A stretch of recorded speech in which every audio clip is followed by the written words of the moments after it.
तो hello everyone, welcome to coders corner. So पिछले video के अंदर हम लोगों ने अपने जो डे 1 और डे 2 के अंदर हम लोगों ने जितना भी पढ़ा था उसको हम लोगों ने डेव सी प्लस प्लस नाम के कंपाइलर के अंदर रन करा था। ओके, हम लोग ने जाना था कि एक्चुअली में कोडिंग सॉफ्टवेयर के अंदर कैसे की जाती है। और आज के वीडियो में हम लोग देखेंगे सी प्रोग्रामिंग को और भी डिटेल में। ठीक है, let's begin today's video. So आज हमारा day number 4 of 100 days of coding and let's have a look at today's index. So here is our index for day number 4, जिसके अंदर सबसे पहले हमारे पास डेटा टाइप, जिसके अंदर दो टाइप है। पहला है हमारे पास इंटीजर डेटा टाइप, दूसरा है हमारे पास फ्लोटिंग पॉइंट डेटा टाइप। ठीक है, इंटीजर डेटा टाइप के अंदर क्या आएगा, 1 2 3 4 नॉर्मल ऐसे इंटीजर वैल्यूज, और फ्लोटिंग के अंदर जो है पॉइंट के अंदर आ जाए, जैसे कि 1.2 6.7 ऐसे। ओके, फिर हमारे पास है एक साइज ऑफ फंक्शन। ठीक है, उसको हम डिटेल में देखेंगे। और थर्ड नंबर पे हमारे पास variable declaration with data type. हम लोग डेटा टाइप के साथ वेरिएबल को डिक्लेयर कैसे करते हैं, ऑल्दो हम लोग ने पहले किया हुआ है, बट हम लोग इसको और डिटेल में आज के लेक्चर में देखेंगे। Okay, definition of data type. Data type in C refer to an extensive system used for declaring variables और function of different type. So आप लोगों ने पहले भी देखा होगा, हम लोग ने डेटा टाइप को यूज करा है, जैसे कि int a equal to 5, int b equal to 10। So ये क्या होता है, अगर हम लोग ले रहे हैं कि 5, ठीक है, सो हमें पता है कि वो इंटीजर है, बट कंप्यूटर को नहीं पता है कि वो इंटीजर है। सो हम लोग है ना अपने सी कंपाइलर को बता रहे कि वो एक इंटीजर है। ठीक है, ऑल्दो पाइथन के अंदर ये हम लोग को करने की जरूरत नहीं है। हम लोग a इक्वल टू 10 पाइथन के अंदर डायरेक्टली लिख सकता है और वो ऑटो डिटेक्ट कर लेता है। बट सी के अंदर हम लोग को ऐसा लिखना पड़ता है कि इंट a इक्वल्स टू 5। ठीक है, इससे क्या होता है, हमारे कंपाइलर को पता चलता है कि 5 एक इंटीजर है। Okay, the type of variable determines how much space it occupies in the storage. So हर एक डेटा टाइप एक स्पेस ऑक्यूपाई करते हैं मेमोरी के अंदर। ठीक है, सो वो क्या क्या है, इंट, फ्लोट, कैर, शॉर्ट, डबल, लॉन्ग। सो ये सब जो है ना, ये मेमोरी के अंदर कुछ कुछ स्पेस ऑक्यूपाई करते हैं। इसको हम लोग आगे डिटेल में देखेंगे। Integer data type.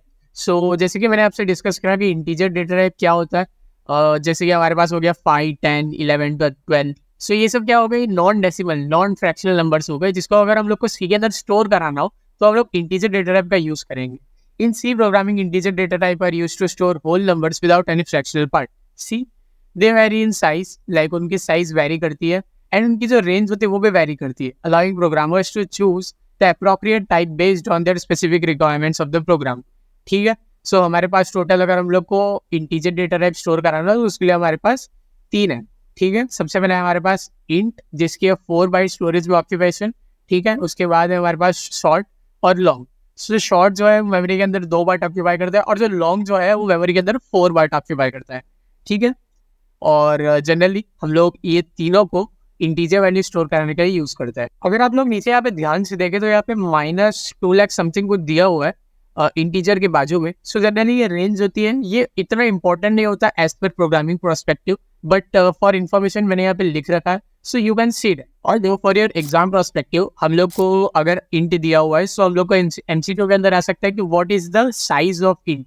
सो हम लोग को लिखना है उसके अंदर 4 बाइट्स, वैसे ही शॉर्ट के लिए 2 बाइट्स और लॉन्ग के लिए 4 bytes. Floating point types. In C programming, floating point data types are used to represent numbers with fractional parts और number that require a larger range than int can provide. Okay, so अगर हम लोग को किसी भी number को store कराना हो, ठीक है, अगर हम लोग को डेसिमल नंबर को स्टोर कराना है, जैसे कि हो गया 5.2 9.10, सो उसके लिए हम लोग क्या यूज करेंगे, उसके लिए हम लोग फ्लोटिंग डेटा टाइप्स का यूज करेंगे। आगे बढ़ते हैं। This data type are used to store real numbers including both integer and fractional values. ठीक है, सो ये हम लोग रियल नंबर स्टोर करने के लिए यूज करते हैं। ठीक है, there are 2 primary floating data types in C programming. पहला है फ्लोट और दूसरा है डबल। सो जो फ्लोट है ना, वो single precision floating data type है। ठीक है, उसकी जो स्टोरेज है वो है 4 बाइट्स। ठीक है, और जो हमारे पास डबल है वो है double precision floating data type. ठीक है, उसका जो स्टोरेज है वो है 8 बाइट। सो जैसे कि आप लोग ने देखा होगा, कभी कभी कोई नंबर होता है 5.2, तो उसको स्टोर करने के लिए हम लोग यूज करेंगे फ्लोट का। और कोई दूसरा नंबर होता है हमारे पास 9.76, सो वो हो गया हमारे पास डबल के अंदर। सो जब भी आप लोग को कोई पॉइंट के आगे 2 नंबर लगाने हो, सो उसके लिए आप लोग डबल यूज करें, और अगर आपको पॉइंट के आगे कोई एक ही नंबर लगाना हो, सो उसके लिए आप फ्लोट यूज करें। ओके, साइज ऑफ ऑपरेटर, जिसके अंदर है डेफिनेशन और एग्जांपल। ठीक है, सो बिफोर दैट मैं आपको एक छोटा सा ओवरव्यू दे देता हूँ। हम लोग ने पीछे देखा कि जैसे कि हमारे पास इंट है, ठीक है, और इंट का हमारे पास साइज दिया हुआ था 4। सो हम लोग को अगर उसको प्रोग्रामिंग वे में चेक करना हो, सो उसके लिए हमारे पास है size of operator. To get the exact size of a type और a variable on a particular platform, you can use the size of operator. C, जैसे कि मैंने अभी बोला, the expression size of type yields the storage size of the object or the type in bytes। ठीक है, सो हम लोग को क्या करना है, अगर हम लोग को सिंपली अगर हम लोग को साइज किसी भी चीज़ की जाननी है तो हम लोग यहाँ पे साइज ऑफ ऑपरेटर का यूज़ करेंगे। उसको यूज़ कैसे करते हैं, हैश इंक्लूड stdio.h। ठीक है, हम लोग ने यहाँ पे क्या किया, अपने हेडर फाइल को इंक्लूड कर लिया है। ठीक है, सेकंड है हमारे पास int main curly braces third पे, और फोर्थ पे प्रिंटफ के अंदर हम लोगों ने लिख दिया the storage size for int. ठीक है, और परसेंटाइल डी लगा दिया हम लोगों ने, और न्यू लाइन। सो परसेंटाइल डी के अंदर क्या स्टोर हो जाएगा गाइस, साइज ऑफ इंट। ठीक है, जो इंट के जितने भी साइज होगी वो यहाँ पे हम लोग को दिख जाएगी। ठीक है, वैसे ही अगर हम लोग को कोई वेरिएबल की साइज जाननी होती है तो हम लोग आप जहाँ पे हम लोगों ने इंट लिखा हुआ है ना, वहाँ पे हम लोग लिख देते हैं ए या फिर बी, जो भी आपके वेरिएबल का नाम है वो। ठीक है, फिर रिटर्न 0 एंड सेमीकोलन, और यहाँ पे हमारा curly bracket close. Variable declaration definition. ठीक है, सो ये बहुत सिंपल ही है, हम लोग ने पहले भी परफॉर्म किया हुआ है। इंट ए इक्वल टू 5, इसको ही बोलते हैं वेरिएबल डिक्लेरेशन। उसको हम लोग अभी डिटेल में पढ़ लेते हैं। In C programming, variable declaration is the process of specifying the data type and the name of the variable that will be used to store values within a program. Here is the syntax for declaring variables in C. ठीक है, सो हम लोग ने यहाँ पे पहले भी हम लोग ने यहाँ पे वेरिएबल डिक्लेरेशन पढ़ रखा है, बट हम लोग अभी उसको थियरी पर्सपेक्टिव से पढ़ेंगे।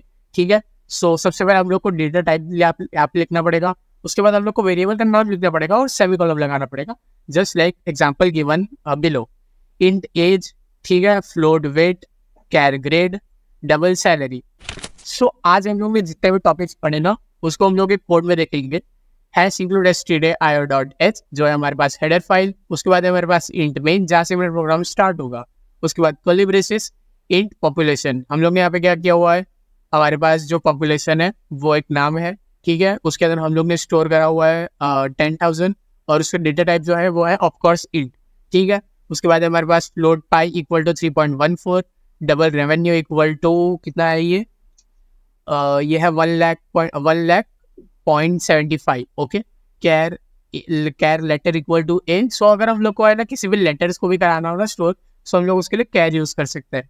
ठीक है, जैसे कि यहाँ पे किया हुआ है print f population equal to, ठीक है, percentile d comma population, print f pi value percentile F.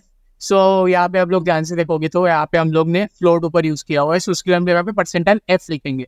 अगर हम लोग यहाँ पे इंटीजर यूज करें तो हम लोग परसेंटाइल डी लिखेंगे, और अगर हम लोग डबल यूज करें तो हम लोग परसेंटाइल एल एफ लिखेंगे।